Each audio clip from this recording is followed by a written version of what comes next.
Left 4 Dead 2 is widely regarded as one of the best co-op zombie shooters ever made, and has been playable in VR for some time, but when I did try it a few years back, I personally found it pretty janky and the VR performance was lackluster. But very recently, like 4 days ago recently, things have definitely changed. Firstly, the VR mod is now available publicly on Steam Workshop, meaning you just click the subscribe button to install the mod and it's ready. Plus, you can install other Left 4 Dead 2 mods or DLC to the VR mod via the workshop. Now personally, I haven't tried adding any more mods on top of the VR mod, but it's nice to know it's there, especially for veterans of the game who want to revisit or replay the game in VR. And before I forget, there is 2 more steps. You need to download another file, which again has been recently updated, drop that into the main games folder, and then type a line of code into the launch bar for Left 4 Dead 2. This all takes around 3 to 4 minutes, but before you go ahead and do this, what we have here isn't your usual VR mod. The mod is now actively maintained by PU91 Fork and is based on the earlier Left 4 Dead 2 VR project, and it's been vastly improved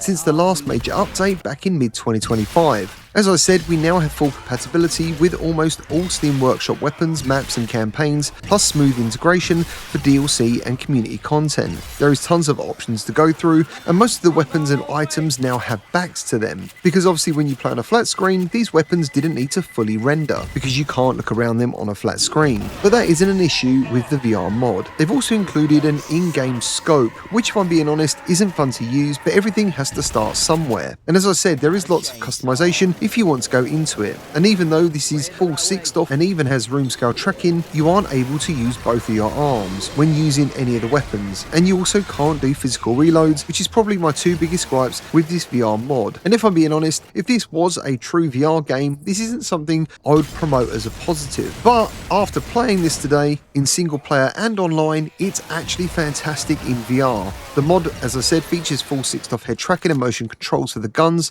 and doing melee attacks surprisingly works well. The melee hits do feel satisfying, but the zombies don't necessarily fall the way you might have swung the weapon. But it's nice to see that you can actually physically swing a weapon versus pulling a trigger, but if you want, you can still pull the trigger anyway. The VR HUD, which I used to hate seeing while playing in VR, can now be moved to your left and right hands, again via the in-game VR config menu, and you can tweak everything from sensitivity to performance settings. You even have desktop mirroring for easier setup and an optional third-person view and aim line assists. It fully supports the original AI director system, so the horde feels dynamic, and it does feel far more overwhelming in VR versus a flat screen. Left 4 Dead and Left 4 Dead 2 was one of the first super intense zombie shooters I remember playing online when I got a PC. It was the first 4-player co-op zombie game that had a really lengthy campaign, and it also had various types of zombies: the tank, witch, hunter, smoker, boomer, charger, jockey and spitter. When you stroll into or get hit by the green infection, it feels super intrusive in VR, but then so does entering a room with fire and smoke.